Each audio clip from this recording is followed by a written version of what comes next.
C'est une première au Québec. Une machine distributrice de naloxone et de bandelettes pour détecter la présence de fentanyl sera installée à l'Hôtel-Dieu de Lévis.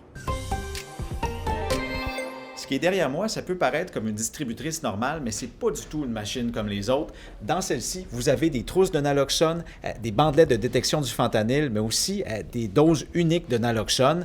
Et c'est pas n'importe qui peut utiliser cette machine-là, c'est-à-dire que ça vous prend un jeton qui lui est remis par une infirmière de rue. Donc l'objectif du projet, c'est oui, de prévenir les surdoses. On dit qu'il y en a environ 40 par année dans le territoire du CIS de Chaudière-Appalaches, mais c'est aussi d'assurer un suivi avec cette personne-là. Et le jeton a une durée de vie limitée et à la fin de celui-ci, normalement, si la personne veut avoir accès à la machine, elle doit recontacter l'infirmière de rue et ça crée un contact et comme ça, on peut aider cette personne-là avec ses problèmes de consommation, mais aussi peut-être avec d'autres problèmes de santé.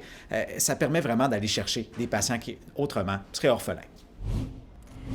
Une immense colonne de fumée était visible dans le ciel près de Beauceville hier.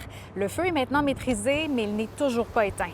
L'incendie s'est déclaré dans un îlot de pneus usagés sur le terrain de l'entreprise Royal Mat, une entreprise de récupération et de recyclage de pneus usagés. Plusieurs incendies ont lieu ici au cours des 10 dernières années.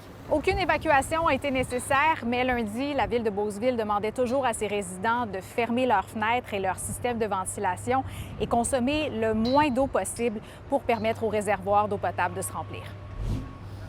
J'ai un message pour tous ceux qui passent leurs vacances au pays cet été. Du 20 juin au 2 septembre, vous aurez accès à un laissez-passer qui offre toutes sortes de rabais et de gratuités partout au pays. C'est tout particulièrement intéressant pour les jeunes de 18 à 24 ans.